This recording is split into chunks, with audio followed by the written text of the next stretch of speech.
Yo, what's up, guys? Welcome back to the channel. We're gonna go over the cycle here, AMC plus APE. So let's go ahead and get right to it. So, as many of you know, this cycle here played out inverse. I did post about this the other day. That is something that is complete. There's no way this was a positive POI here, point of interest. So real quick, I'll pull up the little bars here. So one thing to note is that all the POIs here will do happen, and why we focus on the green and blue portion of the cycle is because the POIs happen there. All the major runs that we've had here, okay, and you can look at this based on volume, have happened on the 62-day cycle here in the green portion. So we got November 2020, January 2021, June, we got March, and then August of this year. So all of these, again, will land at the beginning of the cycle. Now, we're going to focus a little bit on what's going on here. Okay, so let's go on the 30-minute. All right, so real quick, how is this inverse? Okay, so one thing I tell people here when looking at the cycle is that you have to really, so the cycle here is, I mean, it's going to look the same all the way through, but the price action here, as it does decrease, it's really going to crunch in here. You do have to stretch it out so you can see it. So we're not changing the time or anything, we're just changing the height. So very clear that this is an inverse pattern. Okay, all you got to do is from the point of interest here, as soon as we get to that October 4th here and things start climbing back up, that is when the point of interest, that is where the point of interest lies. So here we're going to take from Monday, so right here at 3, oops, right here, 17th, all the way over here till 3, right here. Okay, so all we got to do is flip it. So we're going to put it back down like this, all the way down here, stick to that 3 o'clock so you guys don't see I'm changing anything. You can see that it's a puzzle, right? Because that is how the cycle works. You typically get an inverse version of what is going on here, and you can clearly see that, but you do have to stretch the pattern out. The ratio is exactly the same. It's just, again, we are trading at lower levels, so the price, you're not going to be able to see that very clearly. So right now we're actually doing an identical version of the cycle. We can see that right here. We just got to take the pattern again from the 17th. Okay, again, stretch it so you can see, and there it is, right? We're playing out what is the smaller arc version of this blue pattern, and we're actually entering the blue pattern tomorrow. So with that being said, okay, this is pretty bullish here for AMC. We know that the blue pattern is normally it's pretty stagnant in the cycle. It does trade according to the algorithm. Typically, the pattern that you see here will be displayed very similarly. Now, in this case, there's a couple of things happening. So, well, the week is ending, right? We do have Thursday here. They open up contracts every Thursday for 6 weeks ahead of the expiry date. Typically, that's a hedging that these hedge funds these institutions are getting ready for. And we should expect some upside here going into Monday. So the pattern I'm tracking is going to be very similar. Actually, if we go back in time here, way back here, you can see that I was playing around with this pattern. The same exact pattern that we're in right now. It looks extremely similar to the cycle that we have back up here. Now, these are very similar because this one also played out inverse. Okay, so this entire section here is also inverse to the run-up, which is just how the cycle works, right? If I pull back these boxes, you can see that they're all laid out here. Inverse POI, inverse POI, inverse POI, right?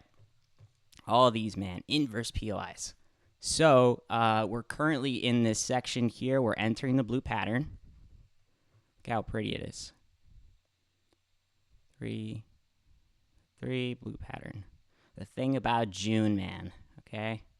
So the blue pattern, again, is a mix of what is really going on right here. But you can see the structure of this pattern is extremely accurate here. So again, I flipped it, but you can see here that everything up to this moment here, where we have two micro volatility zones, okay, these are pretty strong on every single cycle. So there is volatility around there. It's either upside or downside. And being able to spot this is important because then you can, you do your thing, man. You do your thing. But this happens every single cycle. We've seen it back here on December 17th. Same thing, except this one is inverse here. But you can see how powerful this move was. And the thing about these cycles and why I'm pretty bullish in the short term is because when you have an inverse POI, so the synthetic volume that is bringing the price down here, typically there's going to be about two events in the cycle, and I've seen this happen before, normally right here in this red portion of the cycle, about a day before or a day after. So there's a good couple of days here to track on that. Both of them are going to be the micro POIs of macro inverse cycles. So anything that has typically played out positive here. So positive POIs don't have that much going on. So you just have the one volatility event and then a bunch of dry selling pressure, right? Volume down. So we just entered this cycle here on September 23rd. We're coming up to this range here. There's not much going on, so it's very likely we're going to experience about 2 or 3 volatility zones in the rest of this cycle going into December. Okay, and that's just moving forward from this macro inverse POI. But yes, going into next week, so tomorrow, it is possible tomorrow that if we do not, so actually tomorrow morning we might get a quick pump with the market here before coming back down again and really just setting up and trading sideways for a little bit before going into next week. So next week is going to be important to track. I am, projecting a bigger move here, and we could possibly move up to that $850 range, create a V reversal first. Okay. Something like this. Come up here. And then right at this point, as soon as we cross resistance, it's very likely that this is going to continue to go back up here. And the second level is going to be the 1050 range. Now, as far as the macro picture goes here, and this is where I'm going to pull up one pattern that I've been tracking. There's two, but I'm going to pull up the one that I think is the most accurate.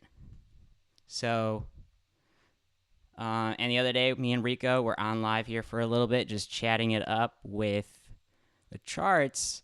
And we came across Ethereum, dude. Ethereum now is tracking all the POIs that you see on AMC are being tracked right now by Ethereum. Just Ethereum, not Ethereum Classic. Its pattern here. Let's see if I can pull it up. There it is. So Ethereum, before it ran, okay, in January with all of crypto, okay, and also, all these meme stocks that ran all the way up, it is basically like almost picture perfect in lining up all of these POIs that we have here. So obviously you have your the initial run here in January. Starting up, you have your mid phase, your projector, and then all the way up here before being shorted back down. And then you get to this POI here and this POI, and both of them are clear. You can clearly see that there is upside, and then you have your breather stages here. Now, going up to this next POI, you can see they line up with the cycle as well. This one lines up, and then right back here at the peak, you can see that the rest here would actually be, it would be shrunken because this is individual to every single POI that happens. So once the run actually happens, these events typically become a little bit distorted in time because of how quick volatility kicks in. And that's important. When volume kicks in, guys, the algorithm goes crazy. And that, is not going to be something that you can really stop unless you do, there's some kind of event. What happened back here in January, they had the buy button removal to shift the algorithm back in order. And that's something that, nobody knows what's happened before is we've experienced certain things that have suppressed volume, but volume typically does go pretty crazy, especially at the levels that we're tracking right now. So, yes, this is a pattern we're tracking. Here's a better version. You can see it a little bit more stretched out, and I can pull up AMC plus APE here. There it is. It's going to look a little bit better on this chart. Okay, you can see how all the POIs here are lining up. Very similar structure, except here you have the spring a lot quicker, and this is more of a downtrend. But that doesn't really mean much. It's just a sequence of events are really inverse, and they're mixed around. Again, this is also crypto, guys. So crypto, there's going to be a lot more stagnant volume and pressure in periods of time where it just trades sideways because it trades 24/7, and you don't really have the market behind you really manipulating where the price is going. You know, if the S&P 500 is going down, that's going to naturally bring that pressure down with you, right, on the stock that you're trading. So I'm going to leave it here at that, man. Trying to make this video very quick, nothing crazy. But I will be streaming at some point, obviously next week, if not tomorrow, kind of go over the charts and everything else that I'm expecting. But in the short term, I'm definitely bullish here on AMC. All right. That is it for me, guys. I will see you next time, maybe. I fucking love you. Bye-bye.